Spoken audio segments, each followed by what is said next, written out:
Aliza talk के मुआज़्ज़ज़ सामेईन को अलीज़ा कमल का सलाम। दोस्तों, अगर आप मुख्तसर कहानियों के अलावा नावल सुनने के शौकीन हैं तो मेरा चैनल नॉवेल्स बाय अलीज़ा ज़रूर सब्सक्राइब करें। बढ़ते हैं आज की कहानी की तरफ। आज की कहानी गांव के एक सरदार के बेटे और गुल महक की है। शुरू करते हैं आज की कहानी। साहिब हमारे गांव का खूबसूरत लड़का और सरदार का बेटा था। एक दिन स्कूल जाने के लिए घर से निकला तो रास्ते में एक लड़की गुल महक नजर आई जो अपनी भेड़ें चरा रही थी। उसको वो बहुत अच्छी लगी।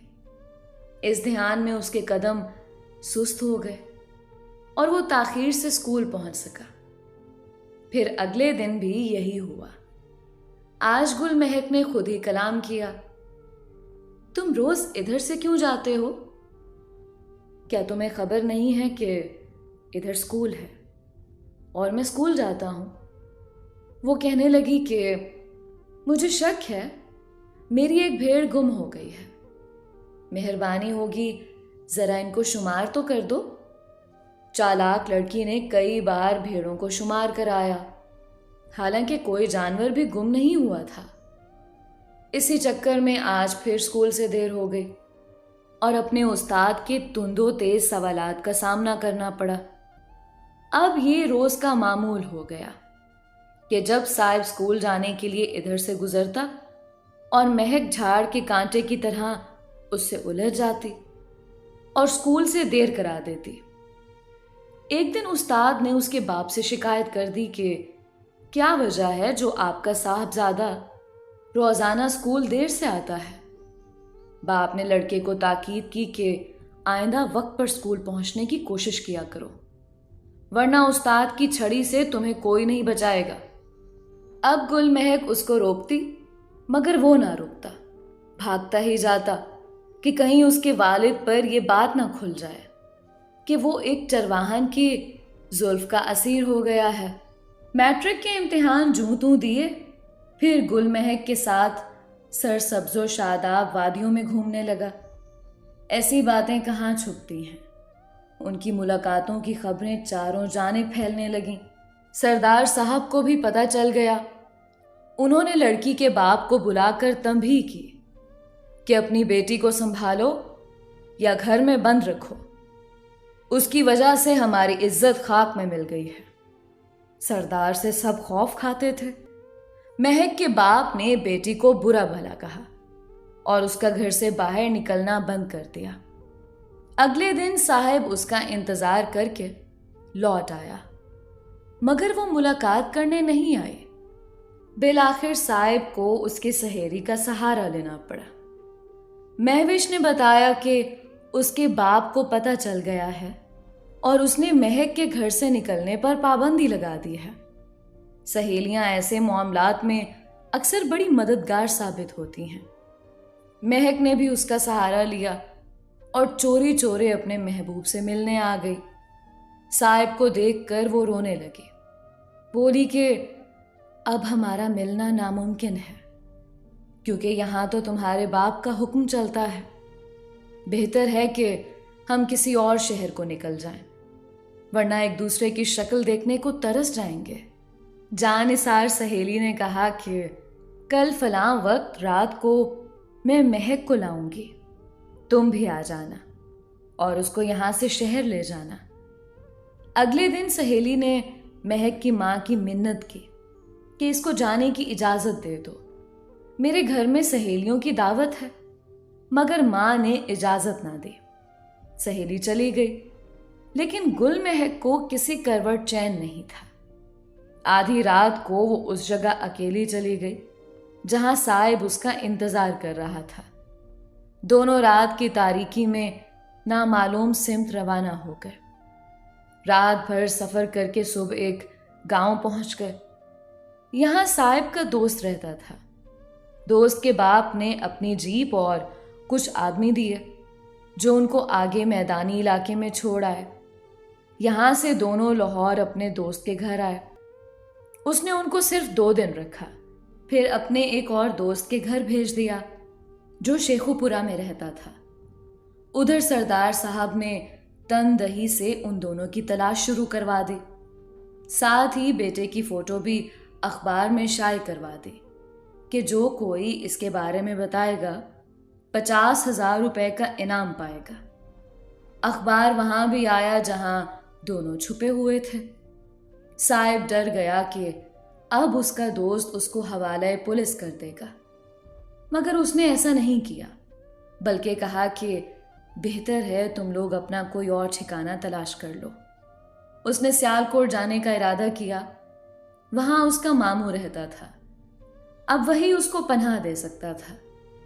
जो ही वो मोटरसाइकिल पर सवार होकर निकला, एक आदमी ने उसको पहचान लिया, क्योंकि उसके हाथ में अखबार था जिसमें उसकी तस्वीर छुपी थी।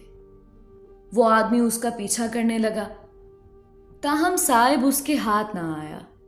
दूसरे दिन वो फिर मजबूर होकर मामू के घर जाने को निकला। अभी सड़क पर आया ही था कि एक पुलिस वाले ने उसका पीछा शुरू कर दिया। वो दुकान पर ठहर गया। अचानक वहां पुलिस की गाड़ी आ गई। साहिब की नजर उस पर पड़ी तो वो तेजी से मोटरसाइकिल को सड़क पर भगाने लगा। पुलिस की गाड़ी उसके पीछे थी। साहिब ने घबरा कर मोटरसाइकिल और भी तेज कर दी और आगे से आते हुए ट्रक से जा टकराया। वो ट्रक में उड़कर जा लगा और बेहोश हो गया। लोग जमा हो गए। ताकुब में आने वाली गाड़ी भी ठहर गई। ट्रक भी आगे जाकर रुक गया। उसको अस्पताल ले गए, मगर वो खत्म हो चुका था। यूं एक नौजवान मोहब्बत के अंधे जज्बे पर शार हो गया। जब काफी देर तक वो नहीं लौटा तो दोस्त को तशवीश हुई। उधर गुल महक भी घबरा गई। दोस्त बाहर निकला और इधर उधर पूछगछ की तो लोगों ने बताया कि एक नौजवान का एक्सीडेंट हुआ है, जिसको पुलिस ले गई है और मोटरसाइकिल भी साथ ले गए हैं। ये सुनकर वो डर गया कि अब यकीनन लड़की को छुपाने के इल्जाम में वो पकड़ा जाएगा। उसने महक को उसके गांव जाने वाली बस में बिठा दिया। अब गुल महक के पास इसके सिवा कोई चारा ना रहा था कि वो अजनबियों से भरी दुनिया में दर दर की ठोकरें खाती फिरे या फिर माँ बाप के पास लौट जाए। वो समझदार थी। सोचा मरना तो है, क्यों ना अपने ही घर जाकर मरो। गैरों के हाथों खिलौना बनने और जलील होने से तो बेहतर है बाप भाई के हाथों इज्जत की मौत मर जाऊं। बस अभी तक लारी अड्डे पर रुकी हुई थी, क्योंकि काफी सीटें खाली पड़ी थीं। गुल महक अफसुर्दा और उदास बैठी थी। रात से उसने कुछ ना खाया था। भूख प्यास से उसका ब्लड प्रेशर लो होता जा रहा था। वो बेहद नकाहत महसूस करने लगी। उसे लगा जैसे वो सीट पर बैठे बैठे बेहोश हो जाएगी। तभी किसी ने हौले से पुकारा, क्या बात है बीबी, तुम्हारी तबीयत तो ठीक है? दरअसल दो अफराद बगौर उसकी हरकतों सकनात पर नजर रखे हुए थे। वो जल्द ही समझ गए कि ये बेआसरा है और किसी परेशानी के तहत तन्हा सफर कर रही है। जब एक मर्द ने हौले से उसका कंधा थपथपाया तो उसने दिक्कत के साथ अपना झुका हुआ सर उठाकर देखा। उसके हाथ में चंद बिस्किट और चाय की प्याली थी। ये मैं अपने लिए लाया था, उसने कहा। लेकिन जो ही अपनी सीट पर बैठने लगा, मुझे महसूस हुआ कि तुम कुछ कमजोरी महसूस कर रही हो। क्या सचमुच तुम बीमार हो? मैं बीमार नहीं हूं। मर्द ने इसरार करके चाय की प्याली और बिस्किट का पैकेट उसके हाथों में थमाया और वो इनकार ना कर सकी और कप उससे ले लिया। चक्कर थम गए और बेशक इंसान कितना दुखी और गमगीन क्यों ना हो, भूख प्यास की हकीकत अपनी जगह है। एक नीम गरम प्याली और चंद बिस्किट उस वक्त उसे आबे हयात लगी और उसके तने मुर्दा में जैसे खुला सांस आने लगा। उसने पूरी तरह आंखें खोलकर देखा। वही शख्स जिसने चाय लाकर दी थी, अपने साथी के हमरा थोड़े से फासले पर उसे अपनी निगरानी करता महसूस हुआ। उसकी नजरें बार बार खिड़की की जानिब उठ रही थीं। वो चाहती थी कि खाली कप उस शख्स को वापस कर दे। वो अपना पर्स खोलकर पैसे भी निकालने का इरादा कर चुकी थी ताकि बिस्किट के पैकेट और चाय की कीमत भी चुका सके। अजनबी ने भांप लिया लड़की उसकी मुंतजिर है। वो खिड़की के करीब आ गया। महक ने कप और 100 का नोट निकालकर उसकी तरफ बढ़ाया। रहने दो, अपने पर्स में वापस रख दो, मैंने पैसे अदा कर दिए हैं। क्या तुम अकेली सफर कर रही हो? उसने सवाल किया। हाँ, महक ने जवाब दिया। वो झूठ नहीं बोल सकती थी। यकीनन जान चुका था कि वो अकेली है। कहाँ जाना है? उसने दूसरा सवाल कर दिया। बिल आखिर पता बताना ही पड़ा। बीबी, तुम गलत बस पर बैठ गई हो। ये बस इधर को नहीं जाएगी।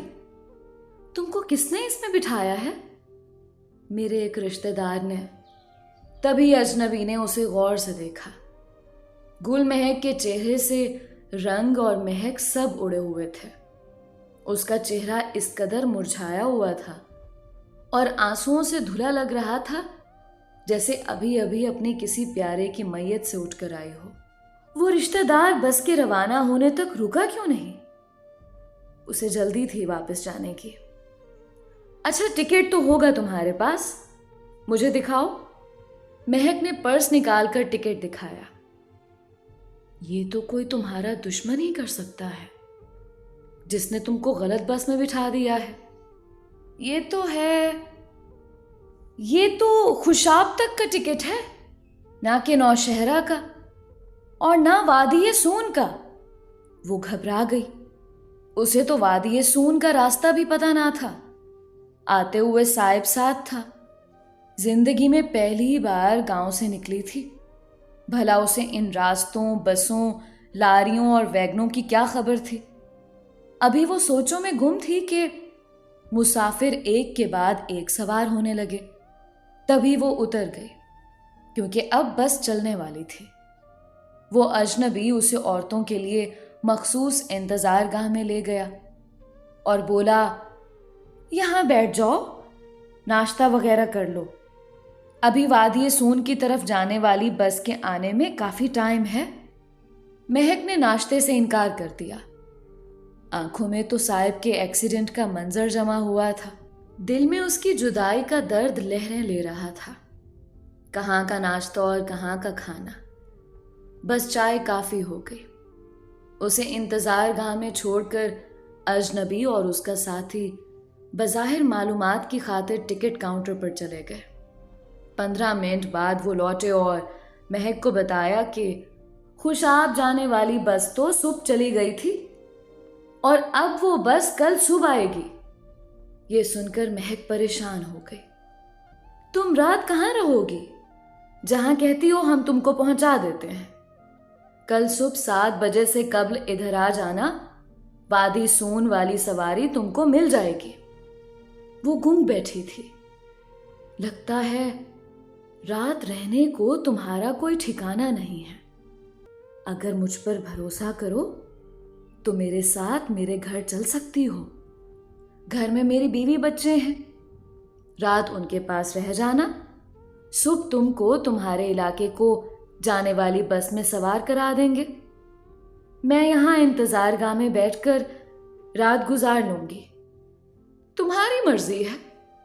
मुसाफिर तो आधी रात तक चले जाएंगे। ये जगह तुम्हारे लिए महफूज नहीं है। पुलिस भी रात को चेकिंग करने आती है, मगर वो उन अजनबियों के साथ किसी तौर पर जाने पर राजी ना थे। तभी उस शख्स ने अपने साथी से कहा, चलो चलते हैं, हमारी बस निकल जाएगी। देर ना करो, ये लड़की हमें भी ले डूबेगी। बस वाकई आहिस्ता आहिस्ता अड्डे से निकल रही थी। वो दोनों तेज कदमों से चले। तभी महक ने खुद को अकेला और गैर महफूज महसूस किया और अजनबी को पुकारा। अजनबी ठहर गया। दोनों ने बस को जाने दिया और उसकी तरफ लौट आए। हाँ बोलो। अब तो हमारी बस भी निकल गई है। नाचार वो उठकर उनके साथ चल दी। वो उसे कुछ आगे ले आए जहां एक कार मौजूद थी। उन्होंने उसे कार में बैठने को कहा। इसके सिवा चारा क्या था कि वो खुद को किस्मत के हवाले करते। वो धड़कते दिल के साथ खुदा को ज़ेरे लब पुकारती जा रही थी। जाने उसकी मंजिल कहाँ थी और आगे क्या होने वाला था कि दफतन उन लोगों ने गाड़ी को ब्रेक लगाई और कच्चे में उतरने लगे। गुलमहक का दिल धक धक करने लगा। उसे सामने पुलिस की गाड़ियां नजर आईं। उन्होंने सड़क की नाकाबंदी की हुई थी। आनन फानन पुलिस ने उनको घेरे में ले लिया। तीनों को कार से उतार लिया गया। महक की नजर पुलिस के साथ आए सरदार पर पड़ी। वो सरदार को देखकर डर गई। जब सब थाने आ गए तो सरदार ने थानेदार से कहा, यह हमारी अपनी बच्ची है, इसे हवालात में रखने या कोई कानूनी कार्रवाई करने की जरूरत नहीं है। महक समझी शायद पुलिस उसे बचा लेती, लेकिन सरदार जरूर उसे किसी खाई में फेंकने जा रहा है। वो उस शख्स से ना बच सकेगी। वो रो रही थी क्योंकि सरदार को बेटे के हादसे का जख्म लग चुका था, लेकिन वो इस दर्द को सीने में दबाए महक की तलाश में निकला था कि उसके गांव की बच्ची कहीं गलत हाथों में ना चली जाए। उसके गांव की इज्जत व आबरू, इफ़्फ़त व इस्मत की महक से महरूम ना हो जाए। माँ बाप अपने बच्चों को जो भी सजा दें, मगर उनको ये गवारा नहीं होता कि कोई और उनको सजा दे या वो किसी बदकमाश के हत्थे चढ़कर उनके जुल्म का शिकार हों। सरदार ने अपना बेटा खो देने के बावजूद अपने गांव की बेटी को अगवा होने से बचा लिया था। उसने उसके वालिदैन के हवाले करके कहा कि मेरे बेटे की किस्मत में ऐसी ही मौत लिखी थी। वो सड़क पर जान बहक हुआ, सो हो गया। मैं अल्लाह की रजा पर राजी हूं। सद शुक्र के महक मिल गई है और हमारे घर की इज्जत खाक होने से बच गई है।